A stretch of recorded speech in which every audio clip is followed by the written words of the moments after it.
Under water aircraft carrier I-401 एक पनडुब्बी जो 4.5 टन वजनी 3 विमानों को ले जा सकती है और पानी में तैर सकती है। यह बिना किसी देश के रडार की पकड़ में आए चुपचाप दुश्मन देश की सीमा तक पहुंच सकता है और उन पर विमान से हमला कर सकता है। साथ ही इसकी ईंधन क्षमता इतनी है कि यह पानी में ऊपर आए बिना सिर्फ एक ईंधन रिफिल में पूरी पृथ्वी की यात्रा कर सकता है। अद्भुत है ना? खैर 1944 में जापान ने इसी क्रांतिकारी तकनीक को दुनिया के सामने उजागर किया, जिससे अमेरिका और जर्मनी जैसी दिग्गज महाशक्तियों को भी शर्मिंदा होना पड़ा। और ये सब राजस्थान जैसे छोटे से देश ने सिर्फ 3 साल में करके दिखाया। लेकिन उस समय इसने टेक्नोलॉजी के क्षेत्र में दुनिया को हिलाकर रख दिया था। यूरोपीय शक्तियां जापान को सदैव बाहरी मानती रहीं, लेकिन बाहरी होने के बावजूद जापान ने उस समय इस तकनीक को विकसित किया। जब अंतर्निगम हुआ, इसमें अंतर महाद्वीपीय बैलिस्टिक मिसाइलें भी नहीं थीं। जी हाँ, उस समय अगर किसी देश को किसी दुश्मन देश पर हमला करना होता था, तब ऐसी कोई मिसाइल नहीं थी जो जापान से लॉन्च होकर सीधे जर्मनी या अमेरिका पर हमला कर सके। लेकिन जापान की पनडुब्बियों की मदद से जापान यहाँ बैठकर अमेरिका और ब्रिटेन जैसे दुश्मन देशों पर हमला कर सकता था। अब ऐसा नहीं था कि दूसरे देशों के पास विमानवाहक पोत नहीं थे, उनके पास विमानवाहक पोत भी थे, लेकिन वे कुछ इस तरह दिखते थे और ऐसा दिखता था जापान का विमानवाहक पोत। तो अब सवाल यह उठता है कि जापान ने इसे अदृश्य बनाने के लिए कौन सी तकनीक का इस्तेमाल किया? इतना भारी वजन उठाने और पानी में जाने के लिए इसने किस सामग्री का उपयोग किया? और हैरानी की बात तो यह है कि इसका इतिहास भी काफी अजीब है। क्या आप जानते हैं? मेरा मतलब है कि इसके ठीक 1 साल बाद 1945 में जापान की I-401 पनडुब्बी और अमेरिका की सेगुंडो पनडुब्बी एक दूसरे के सामने खड़ी थीं। जापान के पास बहुत सारी तकनीक थी, लेकिन वह इतनी नहीं थी कि उसे पहचाना न जा सके। यह अमेरिकी पनडुब्बी को पल भर में नष्ट करने का एक मौका था, पर वह नहीं हुआ। दरअसल अमेरिका ने इस तकनीक पर कब्जा कर लिया और 1 साल बाद अमेरिका ने जापान की पनडुब्बी को नष्ट कर दिया और यह तकनीक हमेशा के लिए लुप्त हो गई। लेकिन अब सवाल यह उठता है कि अमेरिका ने इतनी उन्नत तकनीक खुद बनाने की बजाय इसे नष्ट क्यों कर दिया? अंडर वाटर एयरक्राफ्ट पनडुब्बी का आविष्कार सबसे पहले जर्मनी ने किया था। 1914 प्रथम विश्व युद्ध। ये वो समय था जब देश 2 गुटों में बंटा हुआ था। एक तरफ केंद्रीय शक्तियां जर्मनी, ऑस्ट्रिया, हंगरी और तुर्की थे और दूसरी तरफ मित्र सेनाएं थीं, फ्रांस, ग्रेट ब्रिटेन, रूस, इटली, जापान और अमेरिका। हाँ, जापान और अमेरिका उस समय मित्र हुआ करते थे। वैसे भी इस युद्ध में स्थिति ऐसी थी कि जर्मनी मित्र सेना के अन्य देशों पर आक्रमण करने में सक्षम था, लेकिन उनके और ब्रिटेन के बीच उनके लिए यह मुश्किल हो गया, क्योंकि ब्रिटिश सेना को हमले के लिए भेजे जा रहे विमानों की तेज आवाज का अंदाजा पहले से ही था कि दुश्मन आ रहा था और इसीलिए जर्मनी ऐसी तकनीक बनाना चाहता था जिसकी सहायता से वे ब्रिटेन की सीमा तक चोरी कर सकते थे और उन्हें पता भी नहीं चला और सीधे हमला कर दिया। और इसीलिए जर्मनी ने एक अनोखी रणनीति अपनाई, आश्चर्यजनक विमान हमला। इसके लिए उन्होंने एक पनडुब्बी ली और उसे इस तरह से इंजीनियर किया कि इसमें एक प्लेन जोड़ा जा सकता है। असल में उनकी योजना ये थी कि पनडुब्बी चुपचाप पानी के अंदर चली जाए और जो विमान उससे जुड़ा था, भले ही वह पानी के ऊपर था, बिना इंजन चालू किए और कोई शोर मचाए ब्रिटेन के शीर्ष पर पहुंचेंगे और जब विमान ऊपर पहुंचेगा और लॉन्च होगा, इसकी संभावना कम है कि ब्रिटेन शुरू से तैयारी कर पाएगा। और जर्मनी की अनोखी रणनीति की वजह से दुनिया में पहली बार पनडुब्बी विमान वाहक पोत का विचार पैदा हुआ। अब अगर आप इसे देखें तो यह एक अच्छी रणनीति थी, उसके बारे में कोई शक नहीं। लेकिन क्या यह रणनीति युद्ध के दौरान काम करेगी? स्पष्टतः नहीं, क्योंकि युद्ध के दौरान न सिर्फ वायुसेना बल्कि समुद्री सेना भी काफी सक्रिय थी। 509। और अब चलिए अपनी कहानी पर वापस आते हैं। तो ऐसी नाजुक स्थिति में जर्मनी भले ही दुश्मन देश तक पहुंच गया, लेकिन फिर भी पानी के ऊपर विमान का आसानी से पता लगाया जा सका। साथ ही उनकी पनडुब्बियों में कोई स्टील्थ मोड नहीं था, यानी इसे दुश्मन के रडार में भी आसानी से पकड़ा जा सकता है। और इन कारणों से दुर्भाग्य से इस अनूठी रणनीति के बावजूद प्रथम विश्व युद्ध में जर्मनी हार गया और विमानवाहक पोत सहित इसकी सभी चीजें अमेरिका ने अपने कब्जे में ले ली। अब इसके बाद अमेरिका की खुद से अंडर वाटर विमान बनाने की कोशिशें शुरू हो गईं। दरअसल अमेरिका जर्मनी प्लस की इस अनोखी तकनीक से काफी प्रभावित था। अमेरिका को पनडुब्बी की कमियों के बारे में पहले से ही अच्छी तरह से पता था। पानी के ऊपर और बाहर आने पर उन्हें आसानी से दुश्मन द्वारा पहचाना जा सकता था और यही कारण है कि अमेरिका ने इन चीजों के लिए संशोधन किया। उन्होंने एक हैंगर बनाया, एक गैराज जैसी संरचना जिसमें विमानों को रखा गया और फिर बंद कर दिया गया ताकि पानी न जा सके। और इस बिंदु से ये पनडुब्बियां सही अर्थों में पानी के नीचे विमान वाहक बन गईं। इसलिए यह गुप्त हमलों के लिए एक अचूक हथियार था। लेकिन इनमें अभी भी एक समस्या थी। इस अंडर वाटर एयरक्राफ्ट कैरियर की मदद से अमेरिका गुप्त रूप से विमानों को लॉन्च करने में सक्षम था, लेकिन जब उनके ठीक होने का समय आया, यानी मान लीजिए कि हमले के बाद विमानों को पनडुब्बी पर उतरना था 6:41, तो यह बिल्कुल असंभव था, क्योंकि पानी की वजह से पनडुब्बी का डेक ऊपर नीचे होता रहता था। जिसके कारण वह डेक विमान लैंडिंग के लिए बहुत अस्थिर था। और क्या आपको पता है, इस फिर भी बड़े नुकसान के कारण अमेरिका ने इस पनडुब्बी का विचार त्याग दिया। यानी पहले जर्मनी और अब अमेरिका, तकनीकी रूप से उन्नत दो बड़े देशों ने अपने स्तर पर पूरी कोशिश की और हार गए। लेकिन फिर सीधे प्रथम विश्व युद्ध पर जाएं।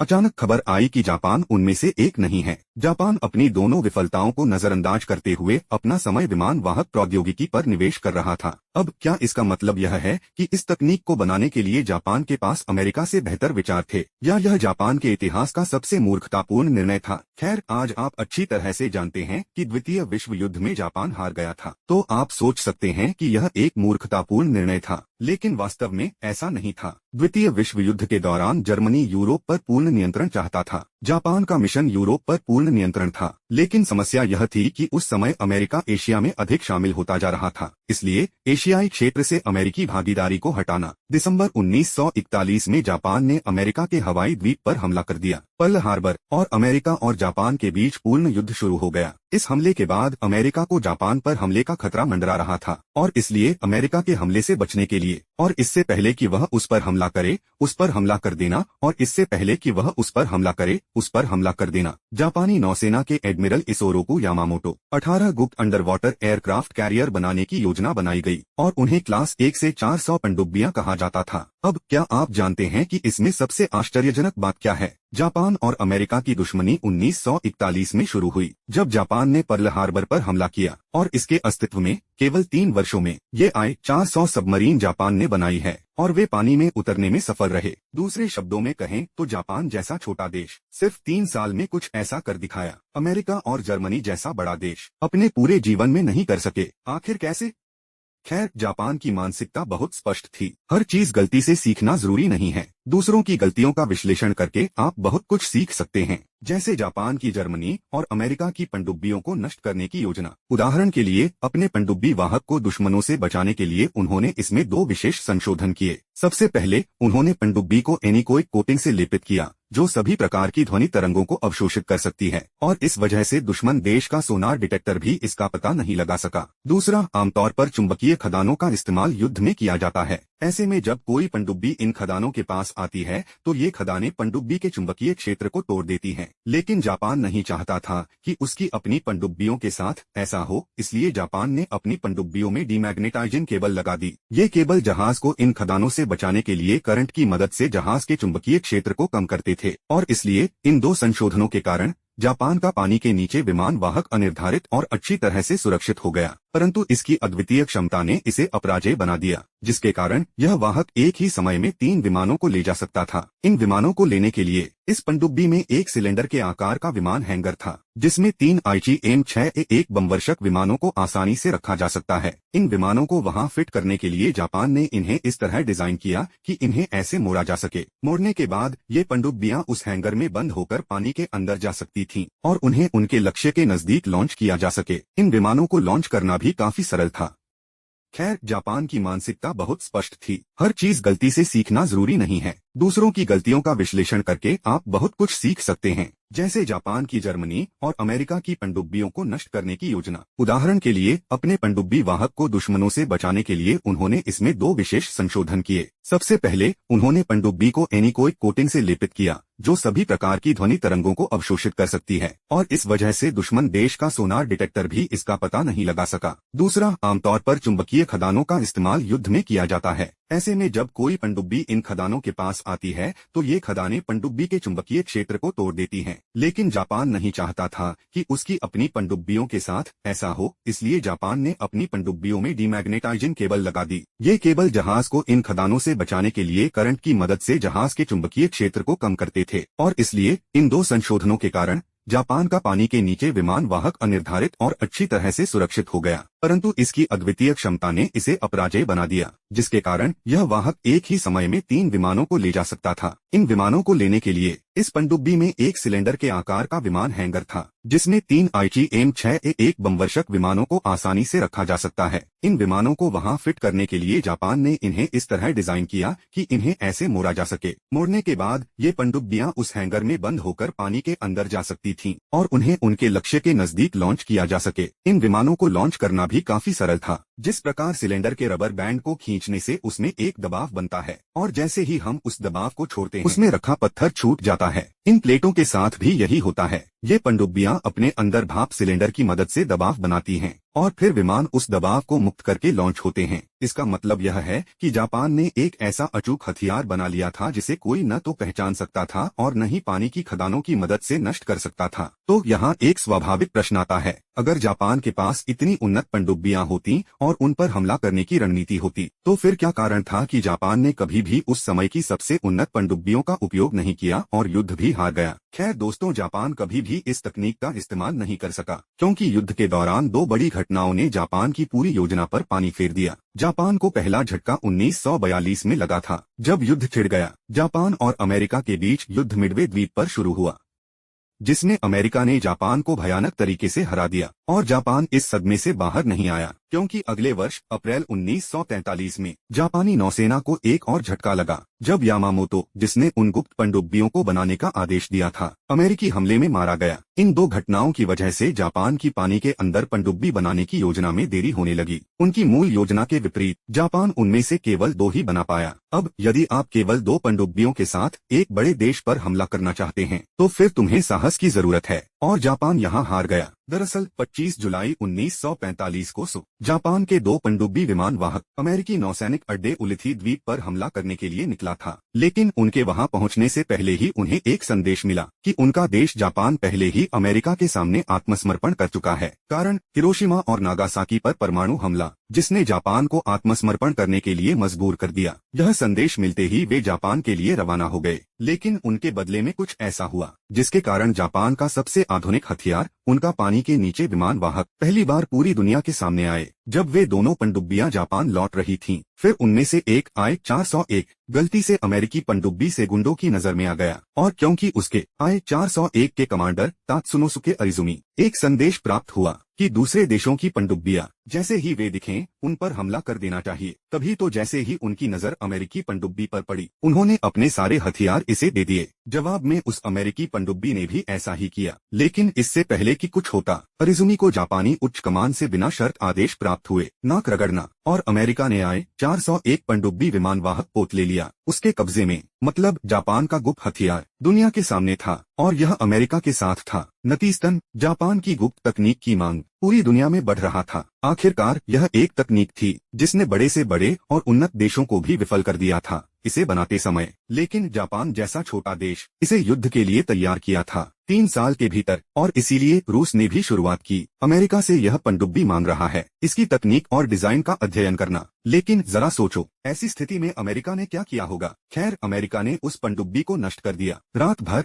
या कम से कम ऐसा अमेरिका का दावा है। अमेरिकी परिप्रेक्ष्य में वह पनडुब्बी इतनी उन्नत थी, वह इसकी तकनीक है, इसके अस्तित्व के लिए खतरा हो सकता है जब तक कि इसे इसके प्रतिस्पर्धी को नहीं दे दिया गया। और बिल्कुल यही कारण है वह जापान की I-400 श्रृंखला आखिरी था। पानी के नीचे विमान वाहक जापान के बाद यह तकनीक कोई भी देश नहीं बना सका। लेकिन दूसरी बात यह है जिसकी किसी देश ने कोशिश भी नहीं की, वास्तव में के बाद से कोई देश नहीं कभी कोशिश की है, पानी के नीचे विमान वाहक। और इसके पीछे 3 मुख्य कारण हैं। पहला, ये पनडुब्बियां 1.5 गुना बड़े थे अमेरिकी पनडुब्बियों की तुलना में द्वितीय विश्व युद्ध का, और इस वजह से जब वे पानी के ऊपर आए उन्होंने 2 गुना समय लिया अमेरिकी पनडुब्बियों की तुलना में उस समय का। दूसरा, पूरी प्रक्रिया, इससे एक विमान लॉन्च करने का लगभग 45 मिनट लगे। अर्थ, ये पनडुब्बियां जो पूरी पृथ्वी का चक्कर लगा सकता है बिना किसी रडार के, ऐसी तकनीक जिसने इतना पैसा खर्च किया था बन गया होगा इन 45 मिनटों के लिए दुश्मन देशों के हमलों के खिलाफ।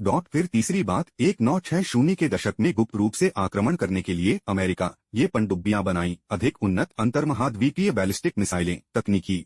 तो कुल मिलाकर यह तकनीक जो द्वितीय विश्व युद्ध के दौरान सबसे आधुनिक थी, अब बन गई है आने वाले वर्षों में अप्रासंगिक। और आप जानते हैं ऐसा लगभग हर तकनीक के साथ होता है, नई तकनीक आने के बाद यह अप्रासंगिक हो जाता है। बात जापान की है जो भारत से 9 गुना छोटा है और 2 सबसे बड़ी महाशक्तियां हैं जो इसके पीछे थे, उस छोटे से देश ने ये किया है। दरअसल आज तक जापानी कंपनियां टेक्नोलॉजी के मामले में आगे रही हैं। अगर आप अपने घर पर नजर डालें तो सभी प्रमुख इलेक्ट्रॉनिक उपकरण जैसे TV, AC, fridge, mixer, washing machine, सब कुछ जापान में बना है। तो सवाल ये है कि अगर एक छोटा सा देश जो द्वितीय विश्व युद्ध के बाद पूरी तरह से नष्ट हो गया, ये सब कर सकता है तो दुनिया का 7वां सबसे बड़ा देश भारत क्यों नहीं कर सकता। हमारे पास संसाधन, प्रतिभाशाली दिमाग और जनशक्ति है। आज शीर्ष 10 विदेशी कंपनियों में से 6 के सीईओ और संस्थापक भारतीय हैं। अमेरिका, ब्रिटेन, कनाडा में भारतीय शीर्ष स्थान पर हैं। संक्षेप में कहें तो बाकी देश भारतीयों के दिमाग का इस्तेमाल कर रहे हैं, लेकिन भारत में ऐसा इनोवेशन क्यों नहीं है? ऐसी उन्नत तकनीक विकसित क्यों नहीं की जा रही? आखिर बाकी देश मेड इन इंडिया का इस्तेमाल क्यों नहीं करते?